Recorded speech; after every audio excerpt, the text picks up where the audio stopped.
So what was it like then? Let's get on to the book in a moment. What was it like being the child of the great Professor Hawkins? I imagine it was good when you came to do your maths homework. That would have helped. You'd have been a good person to invite. We get asked that question all the time, and it's really hard to sum it up because I haven't had another life, so I can't really give you a comparison. But he was an extraordinary man with a massive intellect. He was very, very brave, had a great sense of humour, overcame enormous challenges. But, you know, he was our dad. Yeah. And, like, when I was a teenager, I'd be like, well, what would you know anyway? And then when I grew up, I was like, yeah, quite a lot. Was there ever a point, though, Timothy, where you sort of realised that he... Or what was the point when you realised he wasn't just your dad and actually he was this extraordinary professor with this intellect that Lucy's just talking about? Was there a moment where you thought, this is really... Oh, I get it now?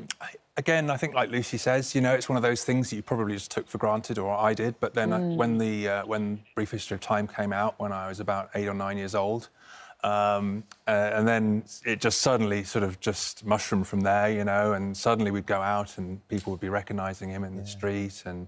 It was very odd going out with him in Cambridge because it was like this ripple effect would go down the road before him and you'd actually hear people going, Stephen's coming, Stephen's coming, Stephen's coming. Really? Yeah. It was amazing. People would leave the kebab van and rush over. What did he make of all of that, then? Well, partly he kind of thought it was funny. Partly he thought it was really important because he was a profoundly disabled man and he thought it was really important for him to go out there and show other people with disabilities that he could go anywhere, he could do anything he wanted to do, and he hoped that would serve as an example. But part of him just didn't get it. He was like, why are they so interested in me?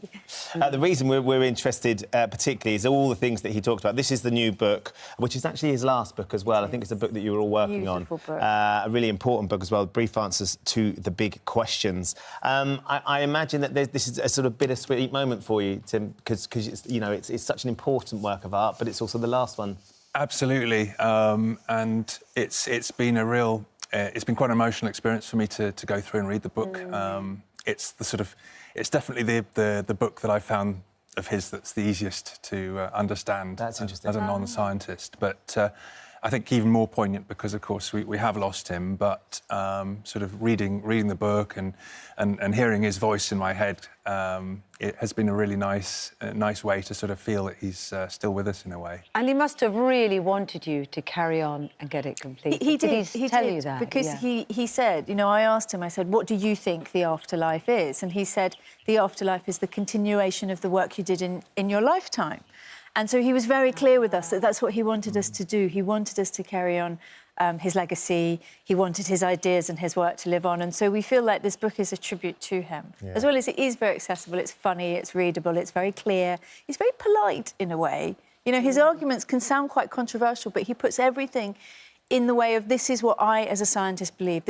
Here are the conclusions I have come to after my long career. He's not telling you what to believe. He's just sharing his others. No, absolutely not. There's nothing dogmatic about it. But he's just sharing, these are my conclusions.